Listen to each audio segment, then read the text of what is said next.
ಯಾಕೆ ನಾಮಚಿಲ್ಮೆ ಅಂತ ಹೇಳ್ತಾರೆ ಅಂದ್ರೆ ನಾಮದ ರೂಪದಲ್ಲಿ ಅದಿದೆ. ರಾಮರು ಏನೊಂದು ಅದನ್ನ ಇದು ಮಾಡ್ತಾರೆ, ಆ ಬಾಣ ಹುಡ್ದಾಗ ಅದು ನಾಮದ ರೂಪದಲ್ಲೇ ಪ್ರಕಟ ಆಗುತ್ತೆ ಗಂಗೆ. ಇಡೀ ಪ್ರಪಂಚನೇ ನೋಡುತ್ತಲ್ಲಪ್ಪ. ಇಲ್ಲ ಅಂದವರು ಪ್ರಕೃತಿಯಲ್ಲಿ ಏನೂ ಇಲ್ಲ ಅಂದವ್ರು ಬರಲಿ ಬಿಡು, ನೋಡಲಿ. ಬಂಡೆ ಒಳಗಿಂದ ಗಂಗೆ ಹೆಂಗೆ ಬರೋಕ್ಕೆ ಸಾಧ್ಯ? ಹೌದು, ರಾಮನ ನಿದರ್ಶನಗಳು ಎಲ್ಲೆಲ್ಲಿಲ್ಲ, ಬಹಳ ಕಡೆ ಇದ್ದಾವೆ. ಒಂದು ಸಿದ್ಧ ಮೂಲ ಈ ಜಾಗದಲ್ಲಿ ತಪಸ್ಸು ಕೂತ್ಕೊಳ್ಳುತ್ತೆ. ಆ ತಪಸ್ಸು ಕೂತಿರೋ ಫಲನೇ ಇವತ್ತ ಬೆಳೀತಾ ಇರೋದು. ಏನಪ್ಪ ನಮ್ಮ ನಾಮಚಿಲ್ಮೆನಲ್ಲಿ ಎಲ್ಲೂ ಇಲ್ಲದ್ದು ಜಿಂಕೆವನ ಹೆಂಗೆ ಇದೆ ಅಂತ ರಾಮಾಯಣ ಸೀತೆಗೆ ಬಹಳ ಇಷ್ಟವಾದದ್ದೇ ಅದು. ಸೀತೆ ಬಹಳ ಕಾಡಲ್ಲಿ ಬಹಳ ಆಸೆ ಬಿದ್ದಂತ ಒಂದು ಪ್ರಾಣಿ ಅಂತ ಹೇಳಿದ್ರೆ ಜಿಂಕೆ ಒಂದೇ, ಅತೀ ಪ್ರಿಯವಾಗಿ.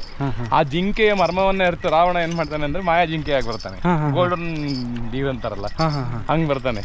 ಬಂದು ಆ ಮರ್ಸ್ಕೊಂಡು ಕರ್ಕೊಂಡು ಹೊರಡ್ತಾನೆ. ಮುಟ್ಟಿ ಕೆಟ್ಟವನೇ ರಾವಣ. ಮುಟ್ಬಾರ್ದಾಗಿತ್ತು, ಸೀತೆನ್ ಮುಟ್ಲಿಲ್ಲ ಅಂದ್ರೆ ಬದುಕ್ಬಿಟ್ಟದೇನೋ ಮಾಡಿದ್ರು, ಮುಟ್ಟಿ ಹೋಗ್ಬಿಡ್ತದ ಕತೆ. ಅದೇ ತೊಂದರೆ ಆಗಿದ್ದು ರಾವಣನಿಗೆ. ಅದಕ್ಕೆ ಈಗಲೂ ಇಲ್ಲಿ ಸಿಕ್ಕಾಪಟ್ಟೆ ಜಿಂಕೆಗಳು ಅವಲ್ಲ ಗುರುಗಳೇ. ಖಂಡಿತಮ್ಮ. ಮತ್ತೆ ಈ ನೋಡು, ಈಗ ಕಾಡಲ್ಲಿ ಎಷ್ಟೆಲ್ಲ ವನ್ಯಪ್ರಾಣಿಗಳಿದ್ರು ಈಗ ಚಿರತೆಗೆ ಇದಕ್ಕೆ ಕೇಜ್ ಹತ್ತಿ ಅದಕ್ಕೆ ಅಟ್ಯಾಕ್ ಮಾಡೋದೇನು ಕಷ್ಟ ಆಗಲ್ಲ ಏನಪ್ಪ, ಮರನೇ ಹತ್ತುತ್ತಂತೆ ಚಿರತೆ. ಆದರೆ ಈ ಒಂದು ಪ್ರದೇಶದಲ್ಲಿ ವನ್ಯಜೀವಿಗಳು ಬೇರೆ ಜೀವಿಗಳನ್ನ ತಿನ್ನುತ್ತೆ ವಿನಃ ಜಿಂಕೆಗಳನ್ನು ಮುಟ್ಟಲ್ಲ. ಯಾಕೇಳಿ ರಾಮನ ಒಂದು ಲೆಕ್ಕಾಚಾರ ಆ ಥರ ಇದೆ.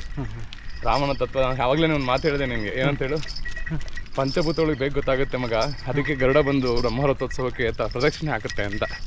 ಹಾಗೆ ಸಾಧು ಸಂತರುಗಳಿಗೆ ಆ ಸಾಧು ಸತ್ವದಲ್ಲಿದ್ದಂತಹ ಸೀತಾ ಮಾತೆಯನ್ನ ತಾಯಿಯ ಸ್ವರೂಪದಲ್ಲಿ ನೋಡುವಂಥ ಜಿಂಕೆಗಳಿಗೂ ಬಂದು ಪಕ್ಕದಲ್ಲಿ ಕುತ್ಕೋತವೆ. ಲೆಕ್ಕ ಈಗ ರಾಮಾಯಣ ನಡೆದೇ ಇಲ್ಲ ಇಲ್ಲಿ, ರಾಮಚಿಲ್ಮೆ ಎಲ್ಲ ಸುಳ್ಳು ಅನ್ನೋರಿಗೆ ಏನು ಹೇಳ್ತಾರೆ ಗುರುಗಳೇ? ಇಲ್ಲಿ ಬಂಡೆಲಿ ಬೋರ್ವೆಲ್ ಹಾಕ್ಸಿದೀನಿ ಈಗ ರಾಮಪ್ಪನ ಕಡೆಯಿಂದ, ನೀರೆಲ್ಲಿಂದ ತೋರಿಸ್ತೀನಿ ಇವಾಗ. ಏನಪ್ಪ, ಇಲ್ಲ ಅಂದವ್ರಿಗೆ ಆಯ್ತು ನಾನು ಒಂದು ಬಿಲ್ಲು ಬಾಣ ಕೊಡ್ತೀನಿ, ಹೊಡಿಲಿ ಹೋಗ್ಲಿ, ಬಂಡೆ ಒಳಗಿನ ನೀರು ತೆಗೀಲಿ, ಬೇಡ ಗೋರೆ ಕೊರ್ಸಿ ಹೋಗ್ಲಿ ಬಂಡೆ ಒಳಗಡೆ ತೆಗಿ ಗಂಗೆನಾ, ಆಗಲ್ಲ ತಾನೇ? ಹೌದು ಇಲ್ಲಿ ನಾಮಚಿಲ್ಮೆ ನೀರು ಸಣ್ಣ ಪುಟ್ಟ ಒಳಗಡೆ ರೋಗದ ಕಾಯಿಲೆಗಳಿಗೆ ಏನಾನಿದ್ರೆ ವಾಸಿ ಆಗುತ್ತೆ ಅಂತಾರಲ್ಲ, ಎಷ್ಟು? ಖಂಡಿತ, ಚರ್ಮ ಕಾಯಿಲೆಗೆ ಬಹಳ ಅದ್ಭುತವಾದಂತಹ ಇದು ಸಂಜೀವಿನಿ ಸ್ವರೂಪ ಇದು. ಶ್ರೀರಾಮರು ಇಲ್ಲೇನೊಂದು ಈ ಅರಣ್ಯ ಪ್ರದೇಶವನ್ನ, ಅದು ಆಹೋಬಲರ ಒಂದು ಅರಣ್ಯ ಪ್ರದೇಶವನ್ನು ಆಯ್ಕೆ ಮಾಡ್ಕೋತಾರಲ್ಲಪ್ಪ, ಇದು ಇದರಲ್ಲಿ ಲಕ್ಷಾಂತರ ಗಿಡಮೂಲಿಕೆ ಇದ್ದಾವೆ. ಲಕ್ಷಾಂತರ ಗಿಡಮೂಲಿಕೆ, ಯಾವುದೋ ಒಂದು ಸಮೀಕ್ಷೆಯಲ್ಲೇ ಓದಿರೋ ಪ್ರಕಾರವಾಗಿ ಆದ್ರೂ 4.5 ಲಕ್ಷ ಗಿಡಮೂಲಿಕೆಗಳು ಇದ್ದಾವೆ ಈ ಒಂದು ನಮ್ಮ ದೇವರಾಯಂದ್ರ ಕರಿಗಿರಿ ಕ್ಷೇತ್ರದಲ್ಲಿ. ಆ ಎಲ್ಲ ಸಂಜೀವಿನಿ ಭೂಮಿ ಒಳಗಡೆ ಇದೆ, ಇಲ್ಲಿಂದನೇ ಅದೆಲ್ಲ ಬೆಳೆದಿರೋದು. ಆ ಸಂಜೀವಿನಿ ತತ್ವದ ಒಂದು ಗಂಗೆ ನೋಡಪ್ಪ ಈ ರಾಮನ ಒಂದು ನಾಮನ ಹೆಸರಲ್ಲಿ ಆಚೆಗಡೆ ಬರುತ್ತೆ. ನೋಡಿ, ಈಗ ನಾಮಚಿಲ್ಮೆ ಬಂದಿದ ತಕ್ಷಣ ಏನಂತ ಜನ ತಿಳ್ಕೊಬೇಕು ನಿಮ್ಮ ಇದರಲ್ಲಿ? ನಾಮಚಿಲ್ಮೆ ಅಂತ ಹೇಳಿದ್ರೆ ನಮ್ಮ ಒಂದು ದೇವರಾಯಂದ್ರ ಕ್ಷೇತ್ರದಲ್ಲಿ ಶ್ರೀರಾಮಚಂದ್ರನ ಅಂದರೆ ಮಹಾವಿಷ್ಣುವಿನ ದಶಾವತಾರದಲ್ಲಿ ನರಸಿಂಹರ ಪಾತ್ರ ಹೇಗಿದೆಯೋ ಶ್ರೀರಾಮರದ್ದು ಅಷ್ಟೇ ಇದೆ, ಮತ್ತು ಇನ್ನೂ ಅಧಿಕವಾಗಿದೆ. ಮತ್ತು ಈ ಕಲಿಗಾಲದಲ್ಲಿ ರಾಮಾಯಣ ಇಲ್ಲ, ರಾಮ ಇಲ್ಲ ಅಂದವ್ರಿಗೆ ಆ ರಾಮತತ್ವವನ್ನು ಹೇಳ್ಕೊಡ್ಲಿಕ್ಕೆ ಮತ್ತೆ ಅಯೋಧ್ಯೆ ಓದ್ಕೊಂಡಿದ್ದು. ಹೌದು, ಕರೆಕ್ಟಾ? ಗಂಗೆ ಬರ್ತಿದೆಯಲ್ಲಪ್ಪ, ಇದಕ್ಕೆ ಪಂಚಭೂತಗಳಲ್ಲಿ ಯಾರಲ್ಲಿ ಬೋರ್ವೆಲ್ ಹಾಕ್ಸಿಲ್ಲ, ಇನ್ನೊಂದಿಲ್ಲ, ಅಲ್ಲಿ ಗುಹೆಯಲ್ಲಿ ಯಾರೋ ಬಂದು ಇದನ್ನ ಮಾಡಿಲ್ಲ, ಅರ್ಥ ಆಗ್ತಿದ್ಯಾ? ಸೊ ಆ ಥರ ಒಂದು ಕ್ಷೇತ್ರ ಇದು. ಮತ್ತು ನಾಮವನ್ನು ತೆಯ್ಲಿಕ್ಕೆ ಅಂದರೆ ಗಂಧ ತೆಯ್ಲಿಕ್ಕೆ ಅಂತ, ಆ ನಾಮವನ್ನು ತೆಯ್ಲಿಕ್ಕೆ ಅಂತ ಹೇಳಿ ಗಂಗೆಯನ್ನು ಹುಡುಕಿದಾಗ ಎಲ್ಲೂ ಕಾಣಲ್ಲ. ಆಗ ಬಾಣ ಬಿಟ್ಟಾಗ ಬಂದಂಥ ಚಿಲ್ಮೆ ರಾಮಚಿಲ್ಮೆ ಅಂತ. ಇದು ರಾಮನ ಚಿಲ್ಮೆ ಅಲ್ಲ, ಯಾಮದ ಚಿಲ್ಮೆ ಅಂತ. ನಾಮದ ಚಿಲ್ಮೆ ಇಲ್ಲಿವರೆಗೂ ಬತ್ತೇ ಇಲ್ವಂತೆ ಗುರುಗಳಿಗೆ ಅಂತ ಬಿರುಗು ಬೇಸಿಗೆಯಲ್ಲ. ಖಂಡಿತ, ಓಕೆ, ಎಲ್ಲರೂ ಇಡೀ ಪ್ರಪಂಚನೇ ನೋಡುತ್ತಲ್ಲಪ್ಪ. ಇಲ್ಲ ಅಂದವರು ಪ್ರಕೃತಿಯಲ್ಲಿ ಏನೂ ಇಲ್ಲ ಅಂದವ್ರು ಬರಲಿ ಬಿಡು, ನೋಡಲಿ. ಬಂಡೆ ಒಳಗಿಂದ ಗಂಗೆ ಹೆಂಗೆ ಬರೋಕ್ಕೆ ಸಾಧ್ಯ? ಹೌದು, ರಾಮನ ನಿದರ್ಶನಗಳು ಎಲ್ಲೆಲ್ಲಿಲ್ಲ, ಬಹಳ ಕಡೆ ಇದ್ದಾವೆ. ಅಲ್ಲ ಬಿಡಿ, ಹಂಗೆ ನೋಡೋದಾದ್ರೆ ಇಲ್ಲಿ ಒಂದು ಕೆರೆ ಇಲ್ಲ, ಓಲಿ ಬಿಡಪ್ಪ ಜೋಪ್ ನೀರು ಬರುತ್ತೆ ಅನ್ನೋದಕ್ಕೆ ಹಿಂದೆಗಡೆ ಬಂಡೆ ಇದೆ. ಫಸ್ಟ್ ಆಫ್ ಆಲ್ ಇನ್ನೊಂದು ಏನಂತಂದ್ರೆ ಬಂಡೆ ಒಳಗಡೆ ಬರ್ತಿರೋದು, ಭೂಮಿಲಿ ಬಂದಿದೆ ಏನಪ್ಪ ನೀನೇನು ಕೇಳಿದ್ದಿಲ್ಲ ಅಂದ್ರೆ ಇಲ್ಲ ಅನ್ಬೋದಾಗಿತ್ತು. ಹೌದು, ಸನಾತನ ಧರ್ಮದ ಶಕ್ತಿ ಆಗಿದೆ ಪಂಚಭೂತಗಳಿಗೆ.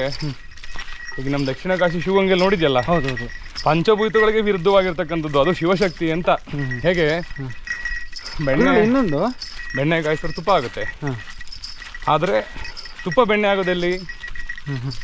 What is the science? Science ಏನು ಹೇಳುತ್ತೆ ಇದ್ರ ಬಗ್ಗೆ? ನೀನೇ ಒಂದು ಮಾತು ಹೇಳು ಉತ್ತರನ. ಬೆಣ್ಣೆ ಕಾಯಿಸಿದ್ರೆ ತುಪ್ಪ ಆಗೋದು ಸೈನ್ಸ್ ಗುರುಗಳು. ಹಾಂ, ಮತ್ತು ತುಪ್ಪ ಯಾಕೆ ಬೆಣ್ಣೆ ಆಗ್ತಾಯಿದೆ? ಸನಾತನ ಧರ್ಮದಲ್ಲಿ ಅವೆಲ್ಲ ಸಾಧ್ಯ. ಇದರಲ್ಲಿ ಇನ್ನೊಂದು, ಅಯೋಧ್ಯೆಗೆ ಇಲ್ಲಿಂದ ನೀರು ತೊಗೊಂಡೋಗಿದ್ರು ಗುರುಗಳೇ. ಖಂಡಿತ, ರಾಮರ ಹೆಜ್ಜೆ ಗುರುತುಗಳು ಎಲ್ಲೆಲ್ಲಿದೆ, ರಾಮಾಯಣದ ಒಂದು ಕುರುಹುಗಳೆಲ್ಲಿದೆ, ಪ್ರತಿ ಒಂದು ಹೆಜ್ಜೆಗಳು. ಈಗ ಲೇಪಾಕ್ಷಿಗೆ ಬರ್ತಾರೆ ಯಾರು, ಮೋದಿಯವರು. ಹೌದು. ಯಾಕೆ? ರಾಮನ ಮನೆದೇವರಲ್ಲಿದೆ ಅಂತ. ಏನಪ್ಪ ಲೆಕ್ಕಾಚಾರ, ಬಹಳ ವಿಚಾರ ಇದೆ. ಅನ್ನೋದಕ್ಕೆ ನಿನ್ಗೆ ಇನ್ನೊಂದು ವಿಶೇಷ ಏನು ಹೇಳ್ತೀನಿ ಅಂದರೆ, ಶಿವ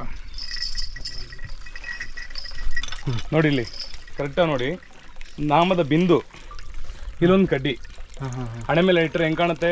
ಹೌದು, ನಾಮ ಕಾಣುತ್ತೆ. ಅದಕ್ಕೆ ನಾಮದ ಚಿಲ್ಮೆ ಅಂತ. ಅದನ್ನ ಯಾಕೆ ನಾಮ ಚಿಲ್ಮೆ ಅಂತ ಹೇಳ್ತಾರೆ ಅಂದರೆ, ನಾಮದ ರೂಪದಲ್ಲಿ ಅದು ಇದೆ. ರಾಮರು ಏನೊಂದು ಅದನ್ನ ಇದು ಮಾಡ್ತಾರೆ, ಆ ಬಾಣ ಹುಡ್ದಾಗ ಅದು ನಾಮದ ರೂಪದಲ್ಲೇ ಪ್ರಕಟ ಆಗುತ್ತೆ. ಗಂಗೆ ಬಂದು ಇಲ್ಲಿ ಸೇರ್ಕೊಳ್ಳುತ್ತೆ. ಗೊತ್ತಾಗ್ತಿದ್ಯಾ? ಇದನ್ನ ಹೇಳ್ಕೊಂಡು ಇಲ್ಲಿ ಬಂದು ಇಲ್ಲಿ ಗಂಗೆ ಸ್ಟೋರೇಜ್ ಆಗುತ್ತೆ. ಅಲ್ಲಿ ಬಾಣ ಬಿಡ್ತಾರೆ, ಗಂಗೆ ಬರುತ್ತೆ. ಏನೊಂದು ರಾಮ ಒಂದು ಈ ಬಾಣದಲ್ಲಿ ಬರುತ್ತದು ನಾಮದ ರೂಪದಲ್ಲೇ ಬರುತ್ತೆ, ನಾಮ ಹಿಡ್ಕೊಂಡ್ಗೆ ಅಂತ ಹೇಳ್ಬಿಟ್ಟು. ಪರಮಾತ್ಮ ಇಲ್ಲಿ ಕೂತಂತ ಸಂದರ್ಭ ಇಲ್ಲಿ ಬಂತು ಗಂಗೆ ಅಂತ ಹೇಳಿದ್ರೆ, ಈಗ ಇದರಲ್ಲಿ ನಾಮದ ಕಡ್ಡಿಯನ್ನು ಎತ್ಕೊಂಡು ನೋಡಿ, ಇಲ್ಲಿ ಅಲ್ಲಿಗೆ ಲಾಸ್ಟ್ ಇದೆ ಅದು. ಈ ಗಂಗೆ ಹರಿತಾ ಇದೆಯಲ್ಲ, ಹಿಂಗೆ ಗಂಧ ತೆಯ್ಕೊಳ್ಳೋದು, ಇಲ್ಲ ಗಂಧ ಇಲ್ಲಿ ತೆಯ್ಯೋದು, ಎತ್ಕೊಳ್ಳೋದು, ಹಣೆ ತೋರಿಸು ಅಂತ. ಅದಕ್ಕೆ ಇದನ್ನು ನಾಮದ ಚಿಲ್ಮೆ ಅಂತ ಕರೀತಾರೆ ಇದನ್ನು. ಇಲ್ಲೇ ಗಂಗೆ ಇದೆ, ಅಲ್ಲಿ ತೆಯ್ಕೋಬಹುದು. ನಾಮದ ಚಿಲ್ಮೆಯಿಂದ ನಾಮದ ರೂಪದಲ್ಲಿ ಗಂಗೆ ಆಚೆ ಕಡೆ ಬರ್ತಾ ಇರುತ್ತೆ. ಇದು ರಾಮರ ಒಂದು ವಿಶೇಷವಾದಂಥ ಶಕ್ತಿ. ರಾಮರ ಬಾಣಕ್ಕಿದ್ದಂಥ ಶಕ್ತಿ ಅನ್ಕೊಳ್ಳೋಣ, ಡಬಲ್.